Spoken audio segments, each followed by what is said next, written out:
Amigas y amigos del canal universitario, tengan ustedes muy buenos días. Soy el doctor Gustavo Mendoza Ríos, profesor emérito de la Facultad de Medicina y médico ginecobstetra que tiene el placer de ingresar a vuestros hogares mediante su programa Cuidemos tu Salud. Como bien saben, este programa es patrocinado por nuestra facultad, la Facultad de Medicina de la Universidad Mayor de San Andrés. Hoy hemos de tener una sesión muy especial. Vamos a hablar de un tema trascendental, a lo mejor ignorado por una gran mayoría de la población, no obstante de estar afectada. Hemos de hablar de la relación de parasitosis y anemia, es decir, de pacientes que tienen parasitosis, parásitos en su organismo y anemia.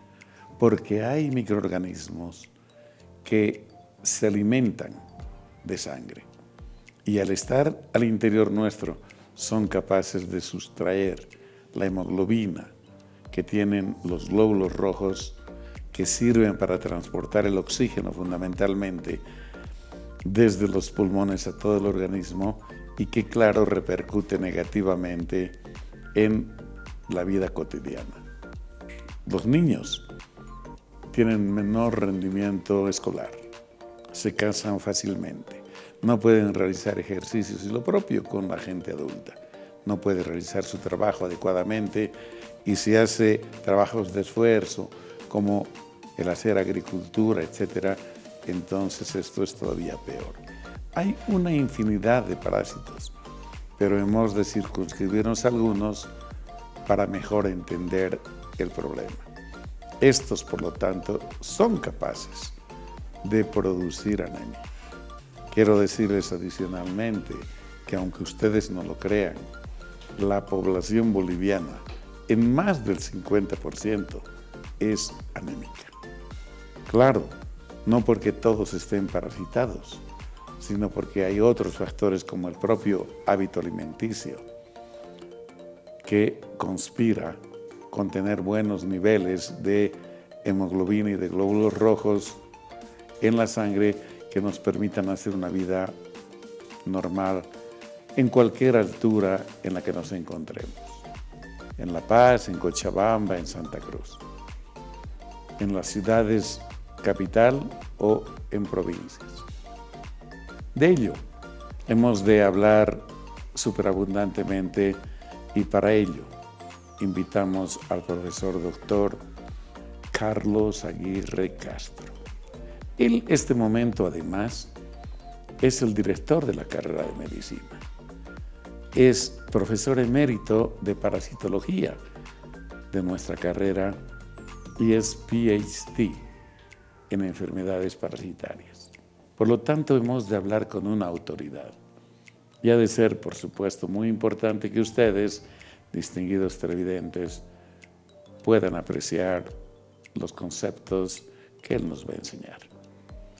Pero antes de entrar en tema, solo un minuto de reflexión.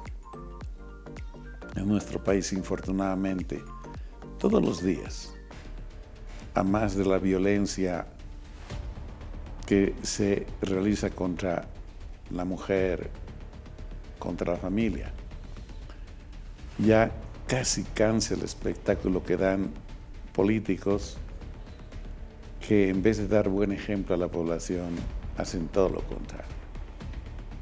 De hecho, parecería que cumplir la ley, la norma, los procedimientos es muy problemático, cuando se sabe que la ley se cumple. Hoy se tienen enfrentados a grupos que dicen muy mal definitivamente de la gestión.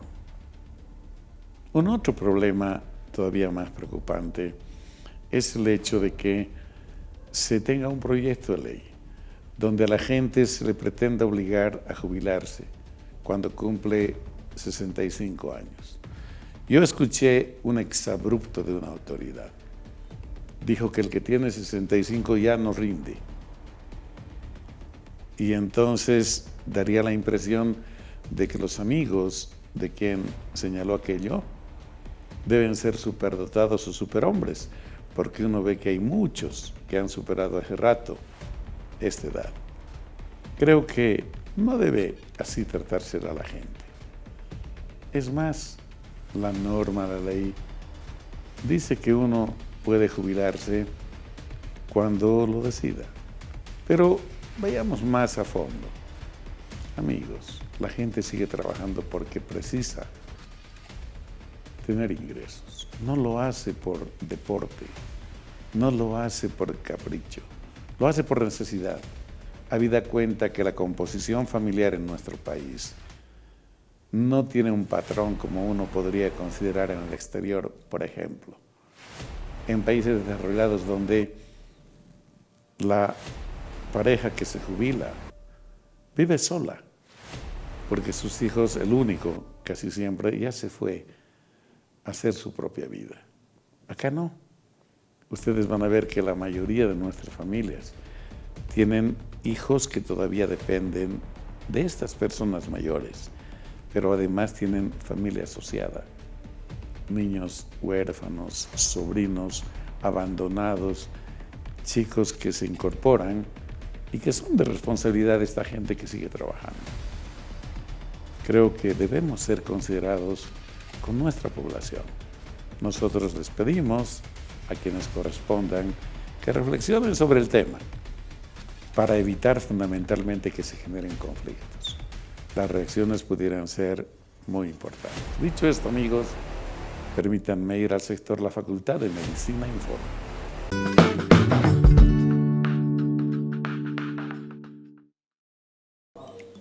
En esta nota ustedes apreciarán el trabajo que realizó el Comité de Ética Médica de la Facultad de Medicina. Veamos la nota, por favor. ¿Sabías que la Facultad de Medicina de la UNSA tiene su Comité de Ética y Bioética? El vicedecano de la Facultad de Medicina, Enfermería, Nutrición y Tecnología Médica, Dr. Martín Villarroel, señala que entre sus atribuciones está evaluar los trabajos de investigación en salud, con el objetivo de beneficiar al paciente y por lo tanto a la población. Como parte de las actividades de la Facultad de Medicina de la Universidad Mayor de San Andrés, se tienen instancias que apoyan y dan el soporte a la investigación. En este sentido, tenemos nuestro comité de ética, nuestro comética facultativo, que representa nuestra seguridad de investigación y la sociedad hacia la población. Cuando las universidades realizan una investigación para cualquier tema de salud, es decir, resolver un problema de salud o conocer por qué se da ese problema de salud o esa enfermedad, se realizan investigaciones. En este sentido, la investigación tiene que velar sobre todo varios beneficios. Tiene que velar que esto sea de beneficio para la población, para el paciente. Por lo tanto, quienes se aseguran de que esa investigación tenga los parámetros necesarios para evitar un mal ejercicio en la investigación son los comités de ética. En este sentido, la Facultad de Medicina, desde hace varios años, tiene un comité de ética con un funcionamiento regular.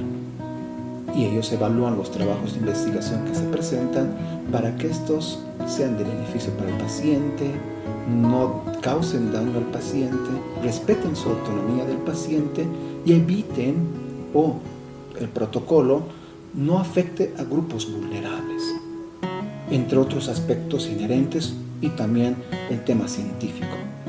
Por lo tanto, los comités de ética se constituyen en el alma del adecuado funcionamiento de la investigación. Se constituyen en aquellos que van a revisar los protocolos para que el investigador tome todas las medidas de evitar un daño o un aspecto lesivo hacia la población que va a investigar. En este sentido, agradecemos el trabajo desinteresado y voluntario de nuestro comité de ética, presidido por el doctor Garitano. En este sentido, agradecemos al comité de ética y ahora a ustedes, la población de La Paz y población de Bolivia, conocen un poco más de la facultad. Conocen que tenemos un comité de ética que está velando porque la investigación se realice con los estándares y respetando sobre todo a los pacientes y que sea de beneficio para ellos. La paleopatología no está ausente de las investigaciones que realiza el Instituto de Salud y Desarrollo que tiene nuestra facultad. Precisamente se desarrolló un evento muy importante donde nuestros investigadores pudieron informar de hallazgos muy importantes que se realizaron en muestras de tejidos de personas que habitaron nuestro territorio hace cientos de años. Veamos el informe, por favor. INSAT presentó importantes hallazgos de investigación que enriquecen la cultura médica de Bolivia. En Congreso Sudamericano de la Asociación de Paleopatología, la Unidad de Parasitología, Medicina Tropical y Medio Ambiente del Instituto de Investigación en Salud y Desarrollo de la UNSA, reveló importantes descubrimientos hallados en restos antiguos de momias relacionados con la paleoparasitología. Estudios coordinados con el Instituto de Investigaciones Arqueológicas y Antropológicas de la UNSA y el Museo Nacional de Arqueología.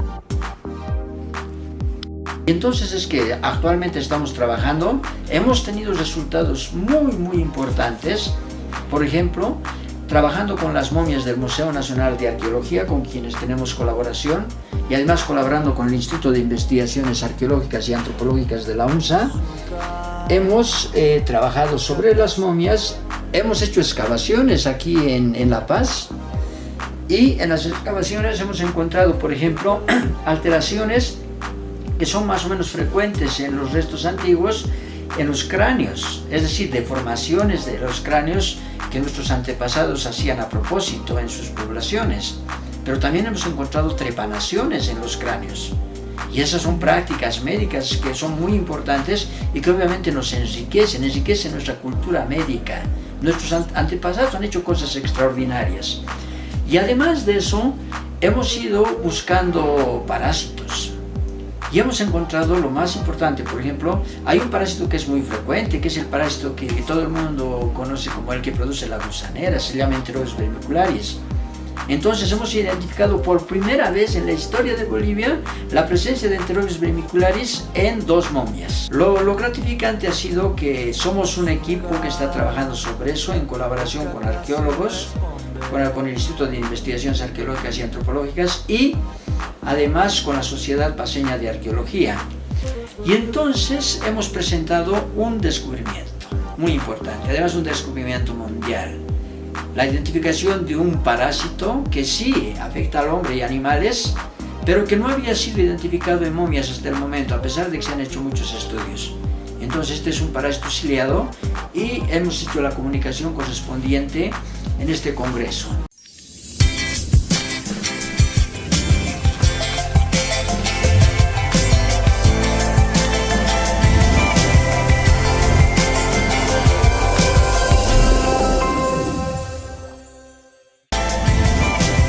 Estás viendo TVU, Televisión para ti. Distinguidos amigos, como lo habíamos señalado precedentemente, está con nosotros nuestro invitado de hoy, el profesor Dr. Carlos Aguirre Castro. Él es profesor emérito de parasitología de la Facultad de Medicina, pero además detenta un PhD en enfermedades parasitarias. Por lo tanto, hemos de hablar con una autoridad. Le pedimos, también lo anunciamos, que hablemos de un tema que toca directamente a la población boliviana, especialmente a la gente más pobre. Me refiero a la relación que hay entre la parasitosis y la anemia, o al revés, la anemia y la parasitosis. Cómo existe esta relación prácticamente de dependencia de una de otra, y el profesor nos va a ayudar a entender cada uno de estos problemas. Antes de entrar de lleno a tratar el tema, permítanme saludarle y presentarles al doctor Carlos Aguirre. Carlos, muy buenos días, gracias por visitarnos y aceptar nuestra invitación. Profesor Mendoza, como siempre, gracias a usted, gracias a Televisión Universitaria por invitarnos para compartir con la población y la tan distinguida audiencia este tema tan importante que, como usted bien decía, la anemia desarrolla parasitosis o los parásitos desarrollan anemia. Y como usted bien decía, es una relación mutua en estos dos problemas de salud muy importantes en nuestro país, en el mundo, y en particular en las zonas pues, tropicales y subtropicales de Bolivia. Gracias, amigos. Para entrar en contexto, definamos algunas cosas. La anemia. La anemia no es nada más que la disminución importante de los niveles de hemoglobina, que es el pigmento que le da color a la sangre, a la misma vez de glóbulos rojos y de el hematocrito en las personas. El Instituto Boliviano de Biología de la Altura tuvo a bien hacer la valoración y definir cuáles son los niveles de normalidad en hombres, mujeres, jóvenes, niños, en el área altiplánica, más de 3.600 metros, a nivel del valle y también a nivel de los llanos. Por lo tanto, en cualquier nivel en el que uno habite, tiene niveles normales y tiene niveles bajos que denotan anemia. Carlos, el 50% y más de la población es anémica en Bolivia. Y es prácticamente transversal la cosa. Nadie se libre. Yo recuerdo hace 5 meses, como una gran noticia en los órganos de prensa, se señaló que habían hecho una investigación en colegios de Oruro, de escolares, el 50% eran anémicos. Y yo solo sonreí, porque dije, esta gran noticia es la realidad de muchísimos años de nuestro país. ¿Por qué se produce la anemia? Básicamente, en pocas palabras. En nuestro medio, la primera condición para generar anemia es un déficit nutricional. Quiero decirles con ello una mala calidad nutricional. Si hoy día ustedes se ponen a pensar qué almorzaron ayer, se van a dar cuenta que la sopita que se ha consumido era con arroz o papa o fideo. Y si nos pasamos al segundo, también es arroz, papa o fideo con carne o con huevo o con lo que sea. Y de postre vamos a comer un plátano y seguramente nuestro almuerzo vendrá con una marraqueta y probablemente una gaseosa como otro elemento del almuerzo. Quiere decir que estamos consumiendo muchos hidratos de carbono y nuestra dieta, por lo tanto, es deficiente en hierro. ¿Dónde está el hierro? El hierro está en las carnes, en cualquier tipo de carne. Y además también en determinados vegetales, las hojas verdes, la acelga, la espinaca. Y un producto muy importante, muy rico en hierro, por ejemplo, es la lenteja. Entonces, cuando uno comprueba la calidad de nutrición en nuestra población, pues obviamente ese déficit de la ingesta de hierro hace que todos tengan una gran probabilidad de ser anémicos. Y un dato, doctor Mendoza, hace muchos años, hacíamos una campaña de donación de sangre en la Facultad de Medicina con los alumnos. El resultado era que la mitad de los alumnos que iban a donar sangre eran rechazados en el banco de sangre. ¿Por qué? Porque eran anémicos. Correcto. ¿Qué significa eso? O sea, significa que a pesar de estar en una universidad, a pesar de tener el conocimiento, el ser anémico es un gran riesgo en nuestro país en todos los grupos poblacionales. Lo que acaba de señalar el profesor Carlos Aguirre es sumamente importante. No solo es el hecho de no tener suficiente sangre, es que se afecta al desarrollo escolar, al rendimiento escolar, al desarrollo de la persona y por supuesto además a otro tipo de rendimiento, sea físico, sea en el trabajo, etc. Es decir, la anemia es un problema muy serio. Carlos, para circunscribir más el tema, hay una inmensa cantidad de parásitos. Estos seres que, bien dijiste, microscópicos o no, se adecuan de una forma increíble a el medio y a nosotros. Si relacionamos con la anemia, hay muchos que aprovechan la sangre, para decirlo groseramente, de nosotros. Se chupa la sangre, son vampiritos internos. Y claro, si esto no se corta, nos van haciendo anémicos cada vez más en el tiempo. Yo conocí gente anémica que tenía menos de 4 gramos de hemoglobina. En teoría, amigos, con menos de 5 uno debiera estar muerto, por lo menos a este nivel, pero es crónica y la gente se va adaptando. Entonces, no hablaremos de todo, te pido que hablemos de algunos parásitos. ¿Cuáles podríamos ser? Excelente. Vamos a comenzar con unos que llaman los ancilostómidos. También en la literatura reciben el nombre de uncinarias, ¿no? Correcto. Estos parásitos, miren, son muy interesantes. Son normalmente o frecuentemente son de zona subtropical y más aún en zona tropical. Si me pongo a pensar en La Paz, este parásito vive desde los Yungas para arriba, para que tengan una idea que no está lejos. ¿Cómo ingresan a nuestro organismo? Lo interesante, ingresan porque unas larvas que son microscópicas atraviesan la piel humana. Y de atravesar la piel humana, van por nuestra sangre, van por nuestro corazón, los pulmones, dan una vuelta impresionante en nuestro organismo hasta volver al intestino delgado. Y en el intestino delgado se vuelven ya parásitos adultos. Y estos parásitos, como bien decía el profesor Mendoza, estos parásitos muerden, se enclavan y muerden la pared del intestino delgado y al morder rompen la circulación y comienzan a ingerir sangre 24 horas al día. O sea, no es que se llenan y cierran la boca, no, sino que la tienen abierta, de tal manera que la sangre la ingieren y va pasando y va cayendo al intestino y utilizan lo que pueden. Y como son pequeños, miden más o menos alrededor máximo de 2 centímetros, pues hay muchísimos en el intestino de las personas que viven en estas zonas.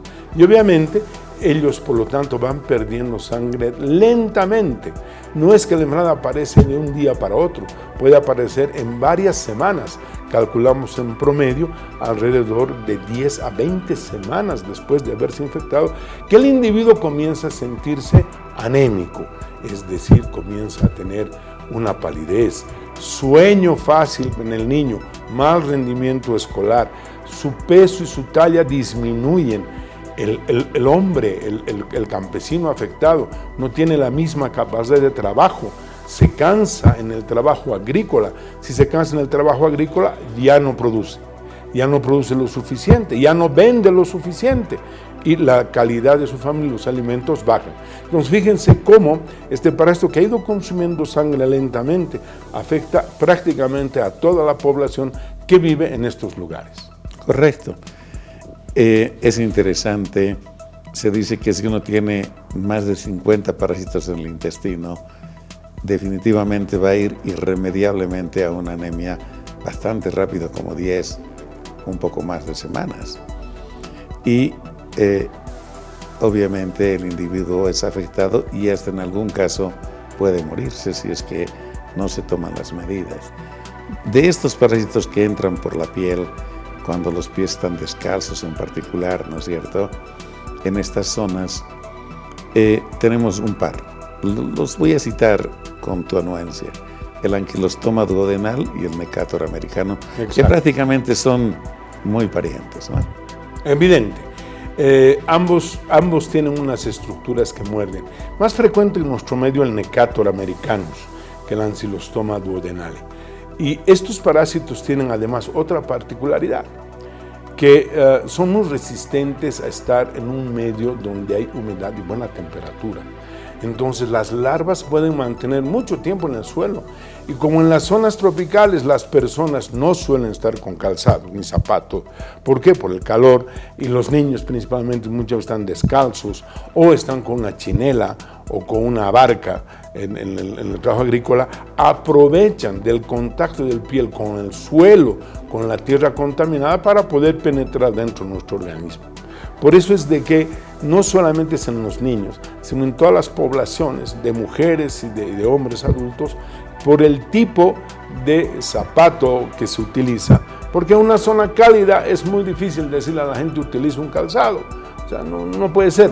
Es decir, allá la comodidad y el calor obligan a utilizar una chinela.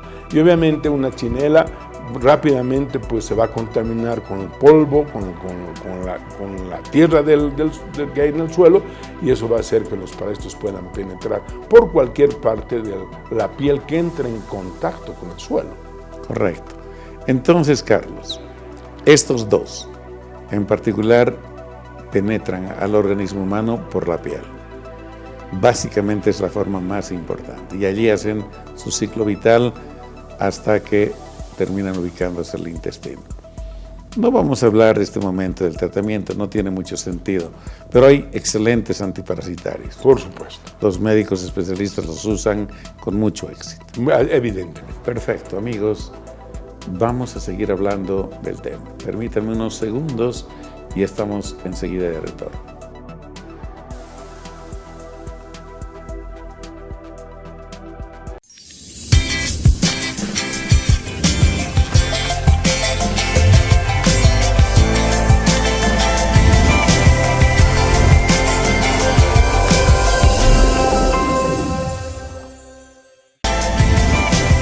Estás viendo TPU, Televisión para ti. Amigos, entonces, parasitado el individuo requiere de un tratamiento específico, donde se va a incluir indudablemente también ciertos hábitos alimenticios. Pero para seguir adelante, Carlos, en el intestino también se encuentran otro tipo de parásitos. Por ejemplo, el Trichuris trichura, por ejemplo. Por ejemplo, otro tipo de gusanos que también, el Ascaris lumbricoide, muy frecuente. Son de estos gusanos que los que venden en las calles van mostrando en frascos, ¿verdad? Evidentemente. Estos pueden tener 30, 40 centímetros incluso de longitud. Exacto. Hablemos de ellos, por favor. Así como con los anteriores parásitos habíamos comentado que entran por la piel, en este otro caso el Ascaris, que le llamamos la lombriz, mucha gente la conoce como lombriz, además que es igualita que una lombriz de tierra, es exactamente igual, solo que más grande. Este ingresa por la boca. ¿Y cómo por la boca? Ingresa con alimentos que están contaminados con tierra que ha sido contaminada a su vez con materia fecal de individuos enfermos. Correcto. Entonces, el resultado es que nuestros hábitos no son de los mejores, como veremos después.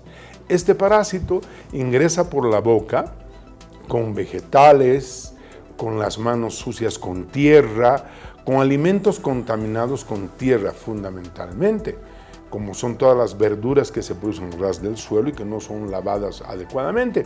Y este parásito que ingresa a nuestro organismo también da otra vuelta por nuestro organismo, va por la sangre, por el corazón, por los pulmones, y después de una vuelta de ese tipo entra al intestino delgado.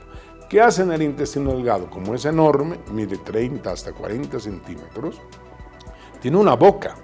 Entonces, cuando nosotros comemos algo, el parásito abre su boca y a través de ella comienza a ingerir los nutrientes que nosotros hemos utilizado en nuestra alimentación.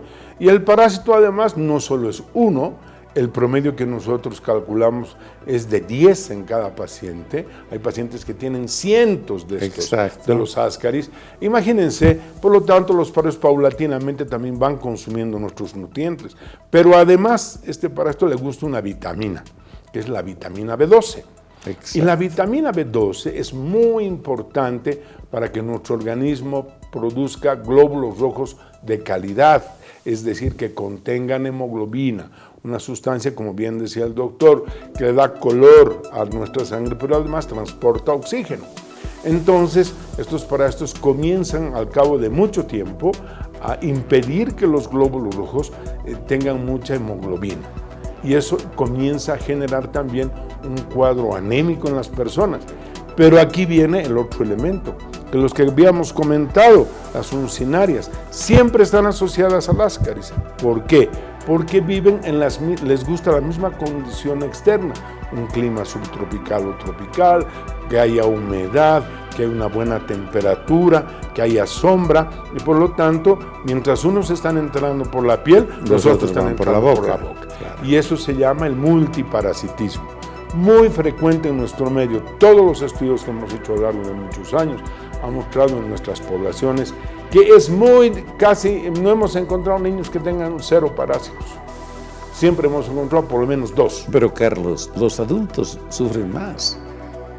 Hay poblaciones en las que se han hecho que tenían 70% de población parasitada. Evidente. Y ni siquiera 70 son las donde el 100% aparecen infectados.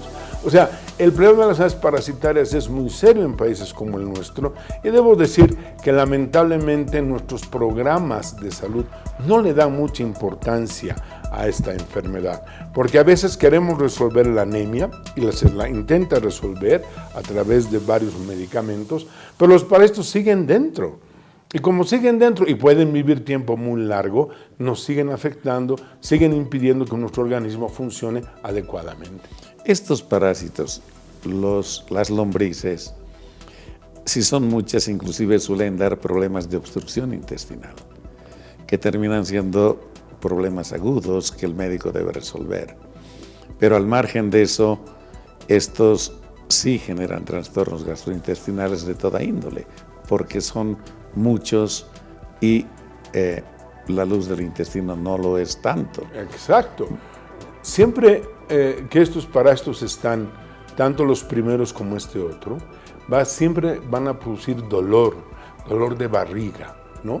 Y el dolor de barriga además depende de dónde esté localizado, si es más arriba o más abajito de la barriga, pero siempre hay dolor, y además en muchos casos no solamente hay dolor, sino que también hay un cuadro diarreico. ¿Por qué? Porque el intestino está inflamado, y al estar inflamado el intestino no absorbe adecuadamente los pocos nutrientes que hay, y por lo tanto el paciente suele tener diarrea. O sea, si nosotros le sumamos el problema, tiene una mala nutrición, está parasitado, tiene diarrea. Imagínense, con esas 3 condiciones, la calidad de vida de ese niño o de ese adulto es totalmente deficiente e inadecuada. No va a poder cumplir ningún tipo de actividad o de función para la edad que tenga el paciente. Entonces, Carlos, también hay un tratamiento específico, no nos vamos a referir a él, pero hay más parásitos que son capaces de provocar problemas. ¿Cuál otro podríamos citar? Hay otro que también nos genera un verdadero problema de salud y se llama Giardia intestinalis, Giardia lamblia. Este es microscópico, es muy pequeñito. Fue el primer parásito descubierto por un señor que se llamaba Antoine von Leeuwenhoek, el que inventó en realidad el microscopio. El microscopio, claro. Y es tan pequeñito y es tan frecuente en nuestro medio que casi hemos encontrado en los estudios que 1 de cada 3 niños menor de 12 años tiene. El 33% de la población tiene este parásito. ¿Cómo entra? Por la boca. ¿A través de qué? De alimentos contaminados. Y por lo tanto este parásito, que es muy pequeñito, se va hacia el intestino delgado y comienza a alterar la función de las células del intestino delgado. Las células del intestino delgado, estimada audiencia, lo que hacen es secretar unas sustancias para digerir el alimento y volver a absorber. Entonces este parásito es pequeñito, bloquea la actividad de la célula, destruye a la célula y por lo tanto el alimento que ingresa no es digerido. Y si no es digerido, ese alimento fermenta dentro de la barriguita y produce diarrea. Esta es una cosa muy típica que la gente sabe.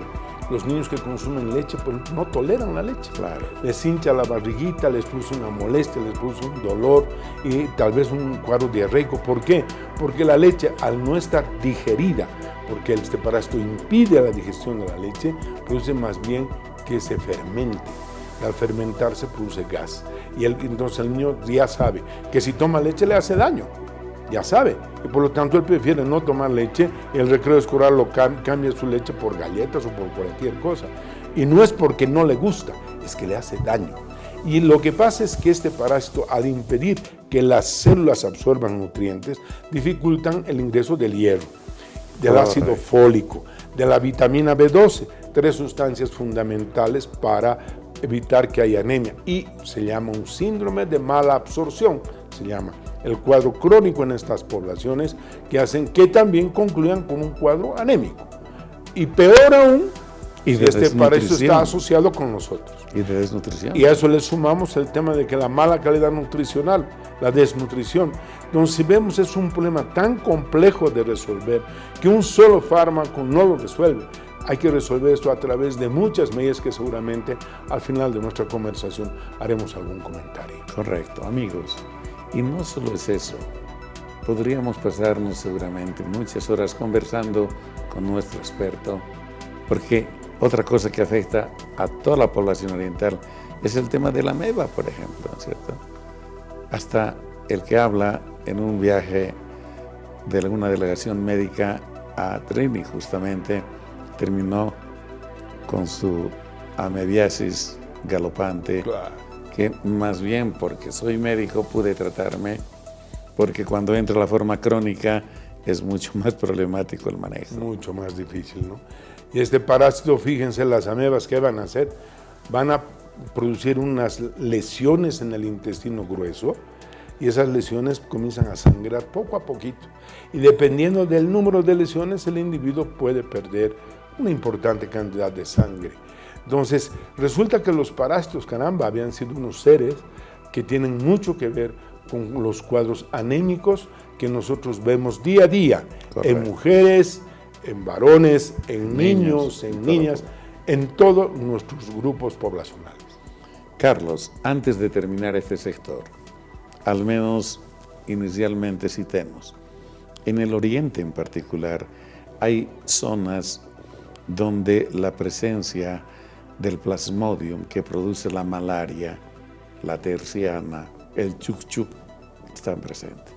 Y tiene importancia hablar de este cuadro porque produce lisis, digo yo, pero debiera decir muerte de los glóbulos blancos,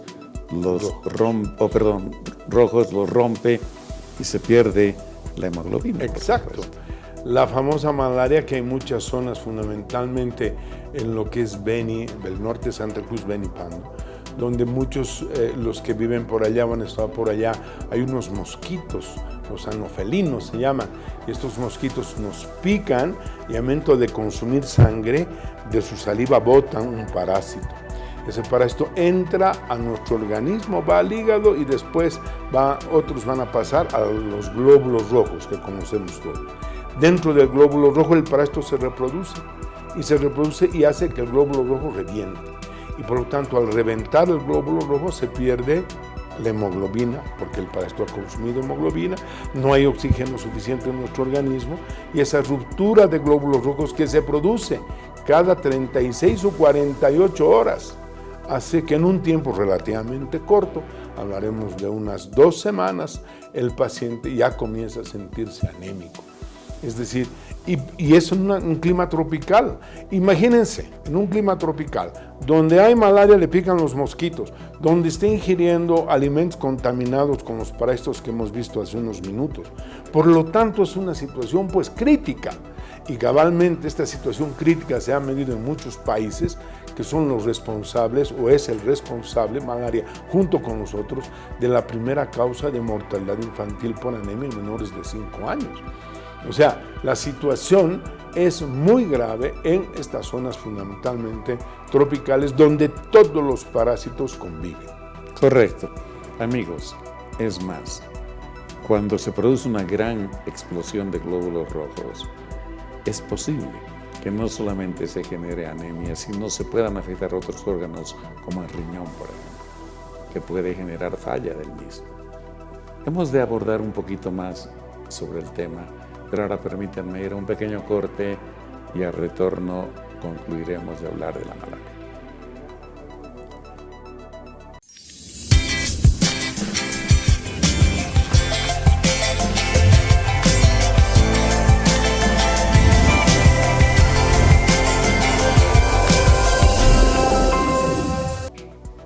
Amigos, hemos de terminar de abordar este tema, el de la malaria. Carlos, en estas zonas endémicas, básicamente lo que hay es un tipo de Plasmodium, que es el Vivax, pero se han reportado otro tipo de parásito como el Plasmodium falciparum, que era el más preocupante porque realmente era más mortal que el primero. ¿Todavía tenemos este tipo de parásitos? Evidentemente el Plasmodium vivax es el más importante en las zonas del Amazonas, donde había falciparum, pero resulta que el año 2022, aparece un foco de falciparum que es muy agresivo en la zona de Villamontes. Probablemente pues haya habido el paso de algún paciente, probablemente del Paraguay, hacia esta zona, y la enfermedad ha vuelto a existir en este lugar, aunque sabemos bien que el Ministerio ha logrado controlar el foco de transmisión. Sin embargo, la malaria sigue siendo un problema en las zonas del Amazonas hacia el norte de Bolivia. Es un verdadero problema de salud. ¿Cuál es la sintomatología, para decirlo muy brevemente, que presenta el enfermo de malaria? El enfermo de malaria es un individuo que tiene un carnet de identidad, como todas las infecciones, que es la fiebre. Entonces, una fiebre, además, que es cíclica. ¿Qué quiere decir eso? Que es una fiebre que va a aparecer cada 36 a 48 horas. Sube la fiebre, cae, y después de ese tiempo vuelve a aparecer, ¿no? Son unos picos que hace. Esa es la característica típica de la malaria. En algunos pacientes va a comenzar con escalofríos, no en todos. Va a haber la fiebre, va a haber mucha sudoración y va a entrar en sueño. Eso le llamamos el chuchu, ¿no? O el acceso palúdico o acceso malárico. A veces hay temblor, exacto, ¿verdad? Que es el escalofríos, ¿no? La primera parte que el paciente siente que le hace frío, cuando más bien la temperatura está subiendo. Esto no se presenta en el 100% de los casos, pero el médico y la población debe estar atenta a aquello. Es decir, a un cuadro que sea una fiebre cada 36 a 48 horas, estar muy atenta. Eso exige una atención médica pronta y oportuna. En general, no solo la anemia por malaria, la anemia por los otros parásitos va a producir cosas que debemos estar atentos todos y aprender. Uno es la palidez de la piel. Todos nos damos cuenta que el individuo está cuando está pálido, cuando le bajamos y vemos el ojito, también está pálida la conjuntiva. Cuando se mira la palma de las manos, y ustedes ven la palma de las manos, en este momento ustedes ven la palma de su mano, y si está muy blanca puede ser anemia. Y si usted compara la palma de un anémico y un no anémico, va a ver que del no anémico tiene color, en cambio nosotros no, y eso es muy típico en los niños al menos, es muy frecuente de ver. El cansancio fácil, el individuo se cansa de casi hacer nada. El sueño, los niños se duermen todo el tiempo, el adulto igual, le duelen los músculos de las pantorrillas cuando camina, cuando sube gradas o hace algún ejercicio, le duele el músculo de las piernas. Siente que mucha taquicardia, exacto, su corazón mucha trabaja más rápido, ¿verdad? Palpitaciones. Él siente, dice, parece que mi corazón se quiere salir, aire, doctor, y me falta aire. Exacto. Siento que tengo que respirar más. Y todo eso nos dice que ese paciente puede ser anémico, ¿no? Entonces, no todos tienen todo aquello, pero ojo, siempre estar atentos. En las poblaciones infantiles, un mal rendimiento escolar puede ser una señal de anemia. El niño no tiene la misma capacidad de atender en la escuela, no tiene, o sea, una clase de 45 minutos para él es muy larga, se cansa rápidamente y su aprendizaje no es bueno. Y lo que se ha demostrado, que los cuadros anémicos pueden bajar en 10 a 15 puntos la capacidad intelectual de los niños y las personas. Claro que sí, y los profesores en general suelen decir a la familia que no atiende, que se cansa, que se duerme, pero nadie percibe de que es un tema global, en general, sistémico, diríamos, de este niño. Exacto. Que ha estado con una serie de problemas. Carlos, se nos va a ir el tiempo y yo quisiera que pudieras dirigirle a la población algunos tips que básicamente sirvan para evitar que uno se parasite, que contraiga parásitos. Por ejemplo, el consumo del agua, para decir algo. Por favor. Varios mecanismos de infección para los parásitos. Citaremos aquellos que usted puede controlar en su domicilio. Lo primero, si usted tiene agua no potable, agua de pozo, agua de río, agua de vertiente, lo primero que tiene que hacer es filtrar en un trapito y luego hacerla hervir. Eso va a disminuir el riesgo de una infección. Correcto. Segundo, el lavado de manos siempre antes de comer. Siempre. Y tener las uñas cortas. ¿Por qué? Porque estos parásitos pequeñitos pueden vivir en la uña hasta por 4 días. Tercero, lavemos muy bien las frutas y las verduras que consumimos crudas. Pero no se trata de zambullirlas, señora, en un balde. Se trata de lavar hoja por hoja, con un chorrito pequeño de agua. Debemos cuidar el agua, por cierto. Poco a poco ir lavando hoja por hoja. Si podemos hacer cocer todo lo que consumimos, pues bienvenido. La cocción va a evitar que estos parásitos puedan generarnos enfermedad. Cuarto, controle las moscas, tape todos los alimentos de su casa con un trapito, con una servilleta, no los deje expuestos. ¿Por qué? Porque las moscas se paran en la materia fecal que hay en cualquier ciudad, en cualquier pueblo, en cualquier calle de nuestra comunidad, y esas moscas en sus patitas pueden llevar las bacterias, Correcto. los parásitos. Se paran en el alimento y nos dejan partículas que no se ven. Entonces, no se trata de espantar y seguir comiendo. Cubramos la fruta, cubramos el pan, cubramos todos los alimentos siempre con unos trapitos, con unas servilletas, eso va a disminuir.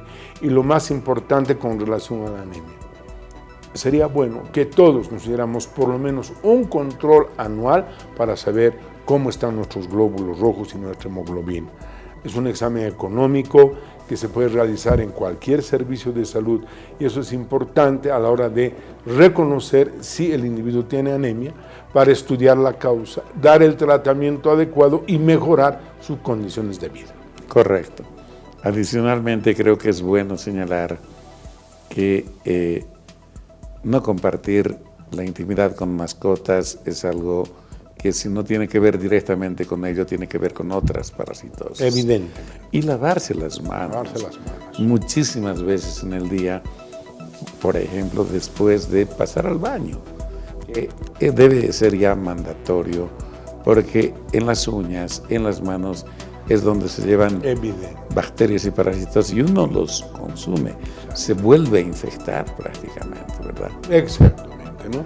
Y si algo no tenemos que haber aprendido de la pandemia del COVID, estimado público, es el lavado de manos, que no se nos olvide. Yo ya estoy dándome cuenta que la gente ha dejado ya esta práctica, ya no están caminando con su alcohol gel, ni tampoco se están lavando las manos. Y eso nos puede llevar a que estas enfermedades se mantengan o se hagan más importantes. El lavado de manos que hemos practicado durante tantos años, desde el 2020, no lo debemos olvidar. Perfecto. Carlos, el tiempo se nos fue. Quiero agradecerte en nombre del programa y personalmente por la amabilidad que tuviste de compartir tu experticia con nosotros y comprometerte para que en una siguiente vez hablemos de un tema tan importante como este.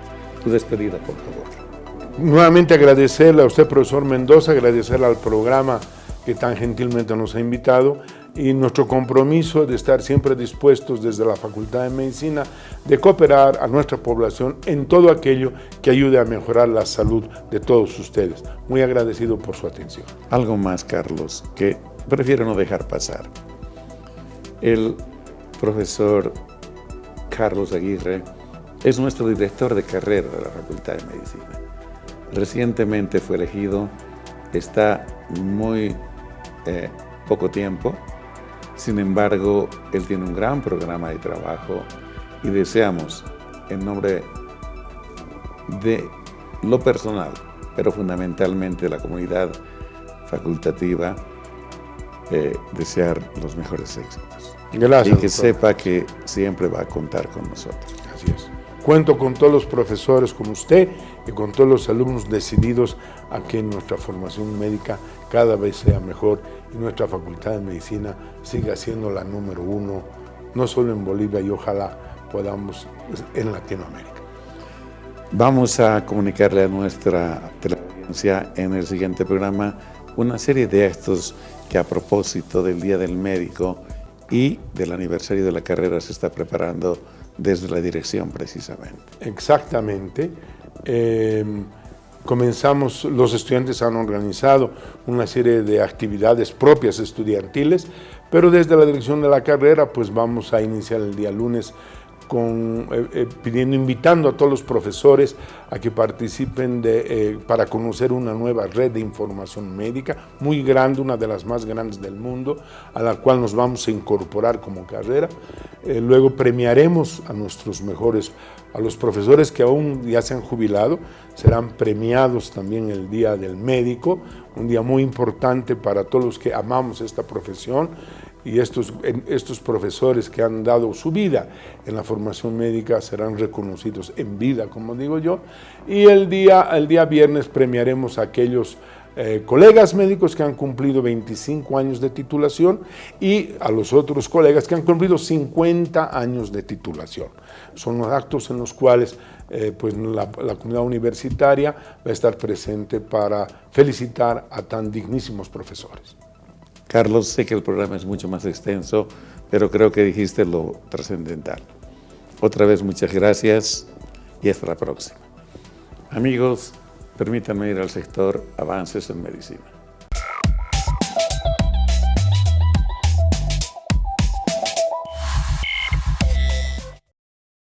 Es una enfermedad que afecta a un canal, se llama el canal del CFTR, ¿sí? Es genético, y este canal está presente en distintas glándulas de nuestro organismo. Afecta principalmente al aparato respiratorio, que es el que marca pronóstico en esta enfermedad, es una enfermedad progresiva.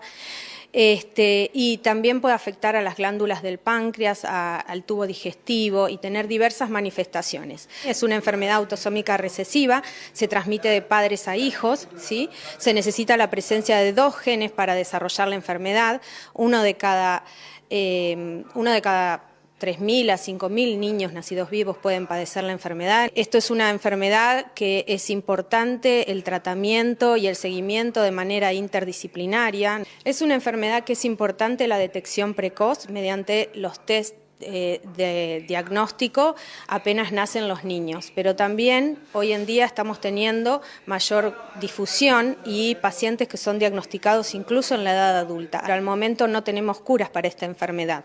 Hoy tenemos un tratamiento que ha revolucionado el comportamiento de la fibrosis quística por la posibilidad de algunos pacientes con algunas mutaciones de contar con un modulador genético, pero es fundamental el tratamiento integral que pasa desde un tratamiento de higiene bronquial, kinesiología respiratoria, aportes nutricionales especiales, enzimas pancreáticas para suplementar esa función del páncreas que no se está cumpliendo, la parte de ejercicio físico, terapia física, o sea, es un tratamiento integral que no debe ser suspendido de ninguna manera. Distinguidos amigos, esto fue todo por hoy. En verdad deseamos que este programa haya sido de vuestro agrado e interés. Antes de despedirnos, permítanos hacer un especial saludo, felicitación y reconocimiento a la labor del cuerpo médico. Los médicos en Bolivia son gentes muy comprometidas con su profesión y, por supuesto, con los pacientes a los que permanentemente vamos dando atención. El 21 de septiembre se conmemora este día y creo yo que al margen de reflexionar entre todos debemos apreciar esta tan importante labor. La Facultad de Medicina, la carrera de Medicina han de estar también de plácemes festejando este día. Pero este día es tan significativo que supone el desarrollar una actividad ancestral además de beneficio de la salud, de agradecimiento a el mundo, a la tierra, al universo, a Dios por la salud. Y creo que todos debemos adherirnos. En algún momento dijimos, la salud es responsabilidad de todos y cuidarla es nuestra obligación. Deseamos sinceramente que ustedes tengan una un lindísimo fin de semana compartiendo con la familia. Y que Dios los bendiga y que la salud los acompañe siempre. Tengan ustedes muy buenos días.